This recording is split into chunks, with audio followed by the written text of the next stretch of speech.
Hello, everyone, and welcome to That's Teaaful podcast. My name is Montavia Williams, and I am bringing to you a safe space with Teaaful conversations. Today, not only do I have a friend, a brother, and not just my acting coach, but I have one of the top Houston actors, and his name is Ronson Hawkins. What's up? Hey! What's going on? Nothing. I'm so excited that you're here today.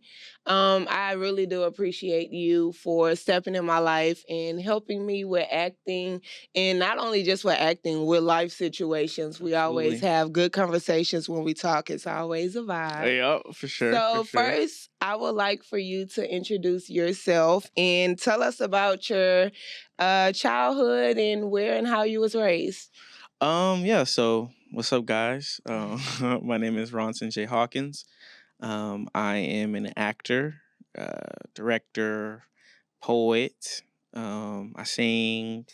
I'm a man of God first. As far as my childhood, man, grew up in the church. And my mother, my father, rest in peace to my dad. I just grew up with a lot of love. Mm-hmm. A lot of love. Grew up in the church. Had a great connection with my father and my mother. Just great guidance. Like I really had no complaints. Mm-hmm. But from an early age, I clung to just the art of performance. And from an early age, my parents were always supportive. Mm-hmm. I started being interested in theater around elementary school. Okay. Yes, but I started off in speech competitions, Mm-hmm. in oratory and debate competitions. So, like UIL, right? Mm-hmm. So, yeah, UIL, a lot of these schools have these like competitions in different art forms. Like maybe there's UIL for dance, there's UIL for singing, and there was UIL for theater, but there was also UIL for speech and debate. So, I was always a kid who I just love to talk. Mm-hmm. Like even now, I could be long-winded. Like I've learned how not to be, but Mm-hmm. I love to just talk and express myself. And so I was always a talker. And so one day, my PE coaches at the time, shout out to Mr. Duncan and Mr. Green, they were like, "Hey, Ronson, could you say this speech for us?" And I said it, and they were like surprised. Mm-hmm. They were like, "Oh man, you can really be good at this." So I ended up competing. Long story short, I ended up competing in speech competitions. I got really, really good, and that was how I learned how to connect with an audience. And as I continued to grow up, I then 2 years later, after third grade, around fifth grade, I got bit by the bug, and I did my first musical. Mm-hmm. And then around that time, too, I'd also competed in this huge speech competition called the MLK Oratory Competition in Houston, Texas. Got second place, was able to do this speech all over. And then I got into middle school, and I got serious about theater. And that's when I joined the Humphrey School of Musical Theater. Mm-hmm. Ended up doing that. And then after middle school, I really was taking it like seriously around middle school. I was like, yeah, this is what I wanted to do. Like my mom was like, man, this is what you're supposed to do. My dad was like, man, this is what you're supposed to do. And so I then auditioned before my freshman year of high school, I auditioned for the high school for the performing and visual arts. Mm-hmm. And it's a pretty dope, prestigious liberal arts high school here in Houston. And I got all of the training and the tools as an actor that I use now that's allowed me to get to where I am. The tools that I pass on, Mm-hmm. I got from 4 intense years of training at that school. And then 2017, I ended up basically I auditioned for a scholarship from Chandra Wilson, Mm-hmm. who plays Dr. Bailey on the show Grey's Anatomy. And I ended up becoming one of the recipients of her scholarship. Went to Texas Southern University, shout out to TSU, on a theater scholarship, and then ended up getting my Bachelor's of Arts in theater with a concentration in performance. And that's like a quick run through my story, like from beginning to now. Got you. So I hear you. Well, you brought up your mom a lot, and everyone loves Mama Hawkins. Shout out to Mama. Everybody loves Mama Hawkins. If you're connected to Ronson, she's gonna treat you just like she treats Ronson, and that's nothing but love and care. So we love Mama Hawkins, and you also mentioned your dad. Mm-hmm. So I want to ask you, how were you able to handle losing a parent and still trying to follow your dreams and achieve your goals? Man, that's a great question. I think it's something that, handling grief is different for everybody. I think what allowed me to really push, losing in the midst of losing my dad, because I literally went to go, I literally had to perform the day that I lost my dad. But I knew that was something he wanted me to do, and I was able to push through because I knew the vision that my dad had for me before he passed away. Like, he always told me that he had a vision. He said, I have a vision for you. He's like, I don't know what, I just have a vision that I have visions that you're speaking in front of a lot of people, either as a pastor or an actor. That was like the two things. But he just knew that I was meant to be performative, that I was meant to do this and have influence. And so, yeah, I think pushing through, I always remember that. Like, I have him on my necklace. That's his ashes. So I always, he just always instilled all of the principles that I have now as far as being the man and the artist that I am. He instilled that into me before he was gone. So it's like, I always think of that. That pushes me because he's always that fuel because he's always with me, in spirit. And so, yeah, I think that's what, and it's something we still navigate. It's something I still navigate through, but that's how I was able to push through. Yeah. Okay, so you have played many roles. Many roles. Can you tell the people, what movies you have been on so far? Man, that was go through my whole resume. It's a lot. I know it's a lot. Do you want me to pick okay? Oh, we could say your top 5. My top 5. Okay, my top 5. So one of my first SAG film was a film called To Her With Love on the Hallmark Channel. And that was one of my favorites because, like I said, it was my first time being on a SAG set, on a union set. And it was a part of, Hallmark is a very white, channel. But the cool thing is that there was another sort of sub channel, a new series that was created and catered to the Black family, because Hallmark had a line of Black holiday cards called Mahogany. Hallmark Mahogany. And so it went from just being cards to they created this sort of sublet of motion pictures that they wanted to create that, like I said, cater to the Black family. And so that's when the Hallmark Mahogany channel became a thing. And so they were set to put out a bunch of movies, and I was a part of the second installment that they had. And so, it was always an honor to be a part of it. I mean, the story of how I even got the audition or how I felt being on a set that big is always one that it just fuels me. I would say that another film that was just, I'm always in awe to have been on is a film called The Season. It's playing on Tubi. Y'all go check it out. Amazon Prime, Apple TV, Hulu, Vudu, all those things. Right. The Season was dope. It was one of the first films. Did I say Hulu? Vudu. I meant Vudu, but I just wanted to backtrack. It was one of the first films that I was a part, one of the first films I was a part of here. That I was like, man, I love this. It took me to a different level. So yeah, Hallmark, The Season, and there was another one called Masquerade that you came to the premiere of that one. Now, this film was special because it was just how I was cast for the film. It just felt divinely guided. Shout out to Justin Williams, the writer and the director, creator of the film. Man, it was just and it was my first lead. It was my first time being in a film where I was the lead, where I was number 1 on the call sheet. And I absolutely loved it. And it required me to ascend to a different level in the craft that I'll always be grateful for as far as the opportunity. And so, and that one's still yet to come out. Tay, you came to the premiere. I'll be honest, Masquerade, I've seen a lot of your films, and Masquerade was one of my top favorites because you were able to tap in and become a high school nerd. everyone. Oh, I can't even tell the people. Yeah. I was gonna say, even tell the people, y'all gotta wait till it people drops. gotta get ready for it. It hasn't dropped yet, but it's gonna be dope. Like, It's yeah. so amazing. And like you said, the person who picked you for that role knew what they were doing, and they did a damn good job at doing it.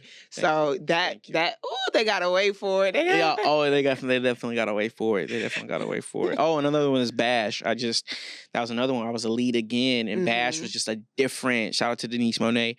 Bash was a different, like, man, it was different. So shout out to all the writers and directors. Malcolm Dwayne Carter for The Season, Justin Williams for Masquerade, Denise Monet for Bash, Hallmark. Just like, those were all films that I'm like, man, I'm so grateful. And we talked about Bash as well. Bash is another one of my favorite films that you're in. Thank you. Because you were able to tap into a character that you don't have any kids. Yep. You know, you don't know what it's like to be a father. Yeah. And for you to tap into that character and show so many strong emotions. Yeah. Like 10 out of 10. That's out on Tubi, right? Yeah. So y'all can go watch that. That's out on Tubi. BASH. You have to go watch it. It is a faith film, correct? Yeah, faith-based film. Absolutely. Yep. That's another one of my favorites. When and what made you say to yourself that I want to make acting my career? Like, I really want to do acting. Elementary school, a very young age. I was like, okay, I think I knew I wanted performance to be my career when I won the MLK oratory competition. And I was in like the 4th grade. I was like 10 or 11. And then around the 5th grade, I did The Wiz. That was the first musical I did. I was like, wow, I really like this. Then I ended up doing Beauty and the Beast. And that's when I found out I could sing. I'm like, okay, wow. So musical theater became a thing that I wanted to do.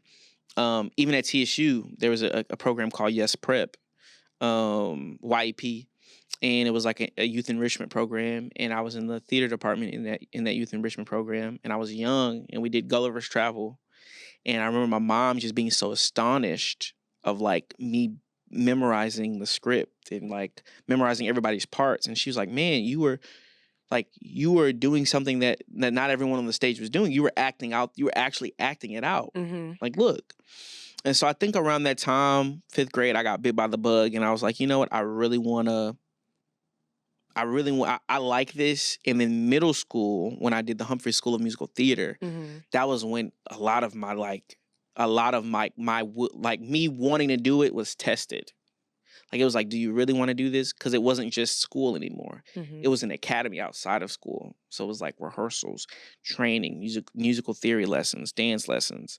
It was like performing rehearsals upon hours and hours of rehearsals. So it was that at that moment, it was like, if I didn't want to do it, I could have quit at that moment, but I didn't. So I knew that I was built for it, you know? So thankfully, I'm blessed to have pretty much found it at an early age, you know?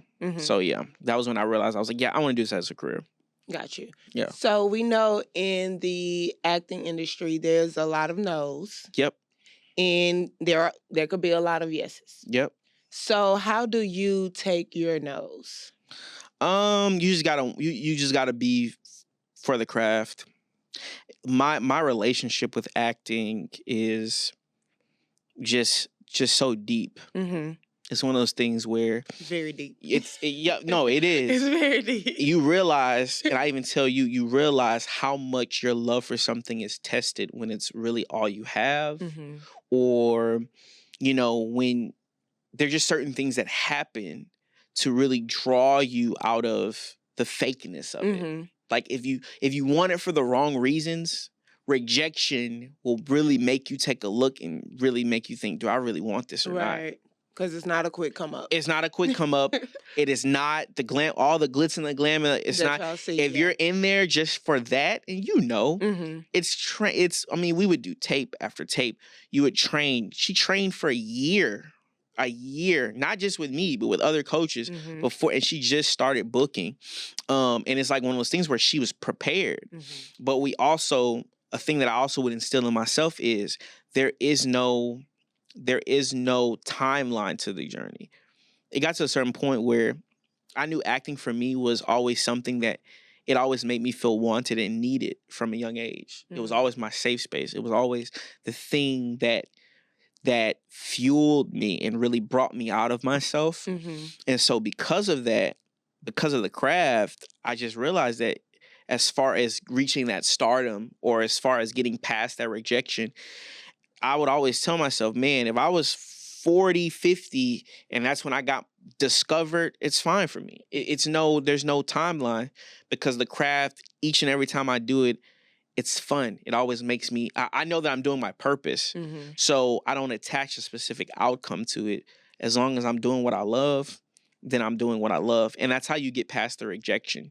Rejection is only something that plagues you because you attach a said wanted outcome to it. It's like, man, you have to get used to no's. Yeah. And you have to get used to the fact that every opportunity is not going to be for you. So that's also what allowed me to cope with rejection as well. Because if I really, really wanted something and I was told no, I was like, well, I know I wanted it, but is it what God wanted for me? And is it what was meant for me? Because what's meant for you is for you. I tell you that. I tell everyone that. If it's for you, it'll come to you. Right. And I'm real big on your no's will bring you closer to your yeses. Yep. Yeah, you just have to be consistent and keep going. You can't let a no basically shut you down and have you second guess yourself. Like, is this something I really want to do, or am I doing it right? Like you said, it's either for you, it's meant for you, or it's not. And just take the no and keep it going. Go to the no means no. And it's funny that you said that, because no means next opportunity. That's what that means. So it's like, if you want to become an actor and actress, you have to learn how to be okay with rejection real quick. Yeah. Like, real quick. And it's crazy because now, like, if you send in an audition, your no is them not replying back. Of course. And that's why it makes it special for when cool things do happen. Like, maybe the casting director does reach out to you. That's happened to me before, where casting reached out to me and was like, listen, I just want to personally say thank you for auditioning. They don't do that. Yeah, no, they don't. But it's because people don't understand, for the movies that I've done, for all of the yeses that I've gotten, the ratio is about, it's probably maybe 60 no's. Hundreds. At this point in my career, I've done thousands of auditions. I wouldn't even say 60 no's. There's a lot of no's in the ratios to yeses that I get. And that goes up. The more you elevate in the level of the industry, the more no's to the ratio of yeses you will get. That's why I tell people all it takes is one. Because it's levels to this business. It's levels. And that's just, I tell you all the time, it's levels to it. Yeah. You know what I'm saying? So that's how you learn to cope as an artist, how to deal with rejection. The more you throw yourself out there. Okay, so a lot of your movies are on Tubi. Yep. How do you feel when people put Tubi actors in a bubble? Tubi actors. I don't like. It doesn't offend me. I'm a big person where I'm like this, and you learn it even with casting. My emotions aren't, and not to anyone who doesn't like being called that, because I get it. No one wants to be put in a box, but I also know that in this business, it's about perception. For example, casting. A lot of times with casting is going to see the way they see you. They're not going to see the way you want to be perceived. Right. If you're perceived a certain way. So if you want to be perceived a certain way, you have to make people see you the way you want to be seen. And that could be, maybe you physically change yourself. You just do something that makes people, that shocks people. And so, I have a lot of movies that are on Tubi, and people call me a Tubi actor. Like I said, my emotions are indifferent about it. I would just say the logical answer for that, which is the truth, is that I wouldn't say I'm just a Tubi actor, because I have movies on other platforms. But not even just that. I'm just an actor. Yeah. I'm not an actor on a specific platform. I'm just an actor. I've been trained. I've done stage. I'm a classically, formally trained actor. A conservatory style trained actor. And I'm just an actor. I'm not a Tubi actor. I would say that's the thing. Like, it doesn't really affect me, but it's one of those things where you have to kind of let people know well, I'm just an actor in general. I just so happen to have these movies on these platforms on this, and most of them are on this platform, and people just love when I put stuff out on this platform, and that's just how that goes. Right. And then I always tell people, like, Tubi have some good movies on there. And then they have movies that we used to watch when we was a kid. Yeah. I'm always on Tubi. I'm always looking at old school movies, new school movies. I just feel like putting people in that bubble, oh, that's a Tubi actor. It doesn't matter. They're acting. That's their job. And I think it's for the people who are doing it and the people who are getting put in that. It's like a backhanded compliment. Like, people say it, and to me, the people saying it aren't always being malicious because they love Tubi. They're like, this is my favorite Tubi actor. This is my favorite so-and-so. They're showing you love. You're just taking it that way. So yeah, I think with stuff like that, I tell people I just focus on the work. That's it. Because if you work hard enough, then your movies just won't be on Tubi. Like, you'll have movies everywhere, and so then people can't say that to you. Right. Because now you have movies on different platforms and different networks. Like, that's what you should be focused on, to me. Maybe I'm just indifferent. My reaction may be indifferent, but that's just how I feel. So yeah. So let's talk about your spirituality. Yep. Being in the industry, and I'm pretty sure sometimes, or probably all the times, you go to God and you talk to God, probably before an audition, after an audition. So how is your relationship with God? My relationship with God is good. I would say there's always growth. Yeah. I think we're always harder on ourselves than God is a lot of times. He's so merciful. He has mercy on us, and he has grace for us. I would say it's my relationship with him has always been, it has its moments, but it's always been personal. I grew up in the church, and I would say it's instilled within me. You know, I feel like we all have battles, but I know who I am and whose I am. You know what I'm saying? So I know that I'm a child of God, and I always make sure to move that way in this industry because we are faithful people. We're godful people or godly people in a godless business. Yeah. And that's important because not everyone in this industry moves like that. Right. You see what's on TV. You see the tabloids. You see the news. That's why in every one of my posts, I say what? God is great. Why? Because that's just my thing. Like, I do this for God. I told myself I was a vessel. You know, that was my covenant with him. Like, I literally made a pact with him. I'm like, if when you shoot me to the top, I'll always give you all the glory. It's all for him. It's not for me. And that's what's allowed. And this is a faith-based business. Yeah. You have to have faith. Ooh, yeah. You have to have faith. Because if you don't, you'll crumble. It won't be for you. It won't be for you. You'll give up before you even start. Right. So yeah, it's very important. God is very important to me. And my relationship with God and my faith is very important to me, especially in a business like this where it's easy to compromise and it's easy to get lost in the sauce. It's so easy. Yeah. It's so easy. And I'm glad that you brought up faith, because one of my favorite sayings is, you don't know how much faith you have until faith is all you got. All you have. Until faith is I told somebody that you don't know how much faith you have until faith is all you've got. I'm telling you. Faith is a currency, just like wisdom. You have to have it. Oh man, to ask God for wisdom is more worth than gold. I mean, it says it in the word, like wisdom is everything, and faith to me is the same currency. You do not know how much you have until it's all you've got. Right. And really, it's really all you need. Yeah, that's all you need. Once you have that faith. Once you have that unshakable faith, your power, you're unstoppable, and nothing that's for you can pass you up because you'll always believe that it'll come to you. Right. In a positive mindset. Oh, mindset is as an actor, mindset is so important. People,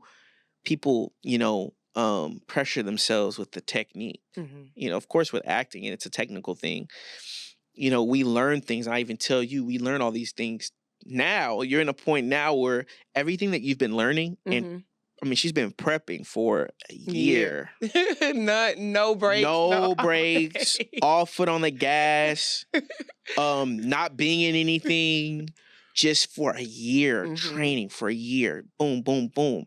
And so now it gets to a point where she can throw that all away and just go and be. Right?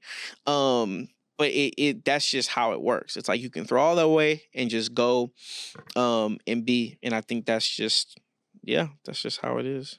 That's crazy because I just had a question in my head, and when we got on that, it just disappeared. Jesus, I just had a question. You'll get it back. I know, I'm trying.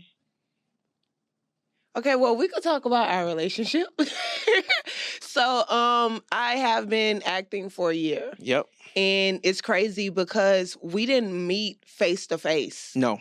I saw your page on Instagram and I followed you. And then that's when you had posted the behind the scenes of Masquerade. Yep. And that caught my attention on how someone who accidentally did something, got slapped, but still stayed in character. I'm like, oh my God, how did he do that? Yeah. I want to learn. This is something that I want to do. Yeah, no, man. Shout out to Zarmani. Shout out to Zarmani. She slapped you and you was like, okay, back to character. Don't step out of character mode. Like that would be hard for anybody else. Oh no, but we, first off, Zarmani's a dope scene partner. So it's I say you're only as good as your scene partner. So it's like she also helped me to stay in it, even though we had that little blip. It was like that happens all the time with it, like being like unexpected moments happen all the time. So that's why it's like I said it, lock in, let's lock back in. Because it's gonna happen. I think it's a testament to my training. So it's learning how to. Everything can be a teachable moment. Yeah. It's everything is a teachable moment. So that was my approach to that. It was a teachable moment. Even shout out to Justin Williams. It was like, man, that you said lock back in, bro. That's dope. That's a teachable moment. Yeah. So I was like, I was already making content, like coach like content. So I was like, bet I'm gonna put that. I'm gonna put that on my page. You know what I'm saying? So and show people. In the midst of that, it's still a teachable moment to stay in character and lock in. And so, yeah, and it was so funny because you hit me up and you were like, yeah. I was like, oh, snap. And it's crazy because we had it was like a heart-to-heart conversation on the phone. I'll never forget that day. I was actually about to go thrifting. And when we got on the phone, I was just in the car driving around the whole time. Yep. We was on the phone for like an hour or two. Man, we were locked in. And everything I have told this man I was going to do, I wanted to do in the acting industry, I have done it. It's crazy, y'all. When I tell you, it's literally like she did it. It was like...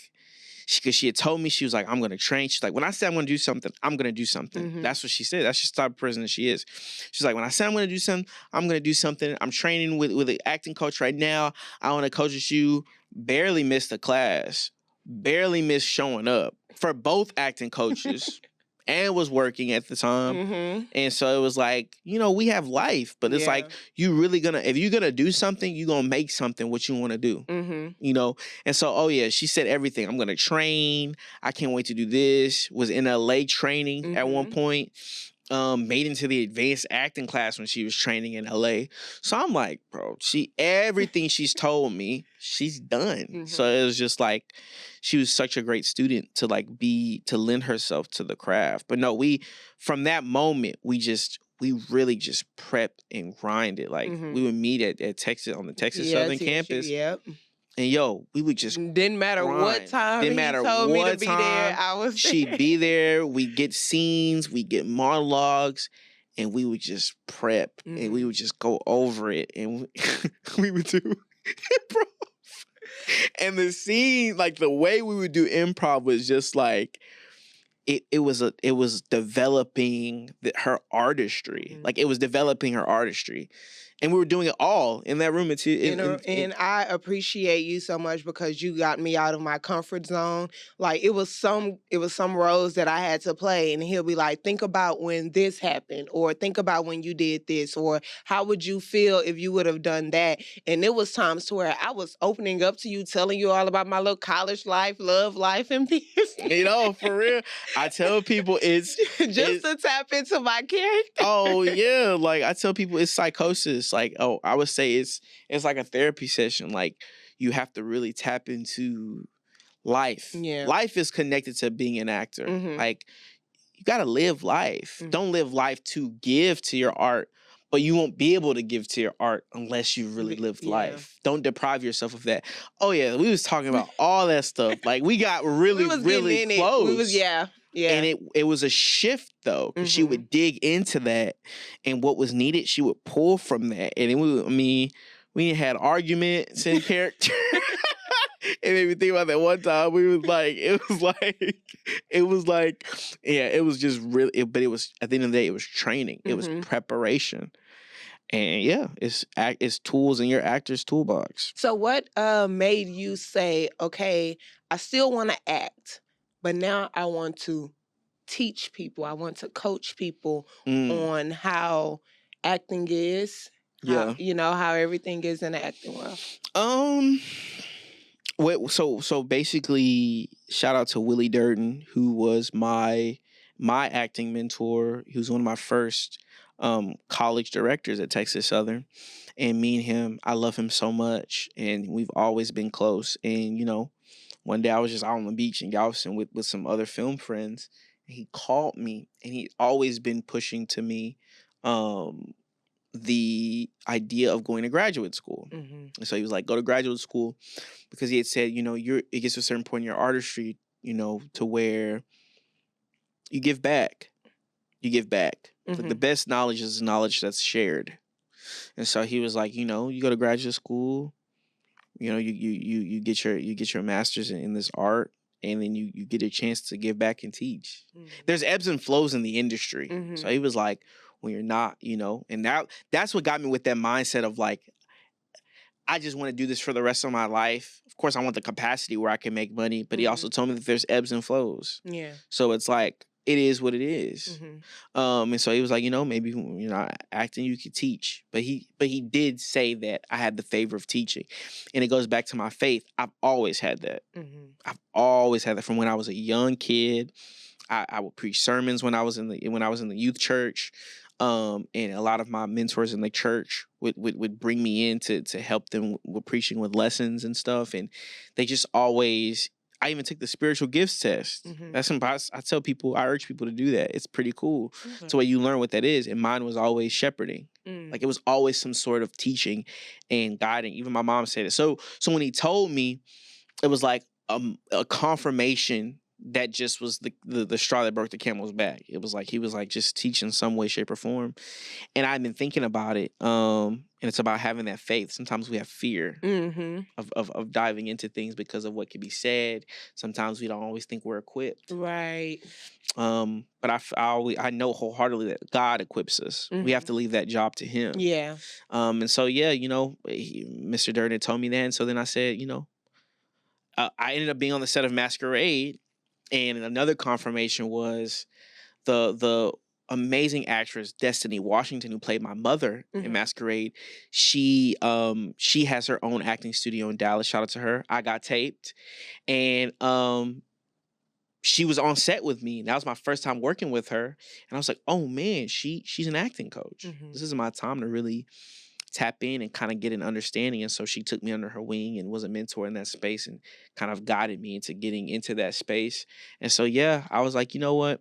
I want to do it. There's a certain language that's needed when you talk to actors. It's a certain abstract language, and some people can do it and some people can't. And I feel like I've been blessed with a gift to pull it out of people and to make people to pull it out of them and to allow them to be the artists that they can be. Right. So you got to have I feel like I've been blessed by God to be able to have that gift to push and to pull and to like get it out of you. Got you.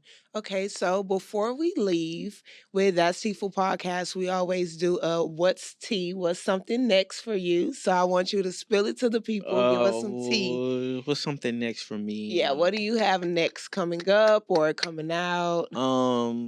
So I'm actually co-directing a film. Actually, after I leave here, I'm headed to set because we got a night shoot. Okay. So I'm co-directing a film, and then I'm co-directing another film in the summer. Pause. Did y'all hear that? Co-direct. So went from acting, Yeah, coach, now co-direct. Don't play with them. Yeah, no, for real. I tell people just go for it. Mhm. I'm getting more into that space and exploring what that is. Just doing it. So I'm co-directing a film right now, and I'm co-directing. We've already been in pre-production for another film that I'm co-directing in the summer. One is called Dark Times. That's the one I'm doing now, and then the season 2. Yeah. Blood Brothers is the one that I'm co-directing in the summer, later in the summer. I'm also in it. So, yeah, man. And of course, as always, I'm auditioning. I had to audition last night for something. So I'm doing it. You working. Auditioning, coaching, co-directing, just being some way being a part of the craft. Got you. That's dope. So, Make yeah. sure y'all check out Mr. Ronson on Tubi. You on Amazon Prime. Let them know where they could catch you Vudu, at. Apple TV. Please connect with me on Hallmark channel. Please connect with me on Instagram at Ronson_Hawkins. That's RONSON_HAWKINS. I'll say it again. That's RONSON_HAWKINS. The same on Facebook. And if you guys watch one of my movies, DM me. Let me know what you think. I always respond. That's just the type of guy I am. So appreciate y'all in advance. Thank y'all so much for watching That's Teaaful podcast. You can follow us on all social media at That's Teaaful. And Ronson, thank you for sitting down with us today. You for having me. I have learned a lot from you. I told you, people Yeah. know of you, but they don't know you for real. I'm so glad that you are able to sit down with us. And thank you for having me. Like, I appreciate most definitely. You're my brother, man. Hey, for real. We locked in. Thank you so much for spilling the tea. Now people know how it all started and what's coming up next. Thank y'all so much, and we are out.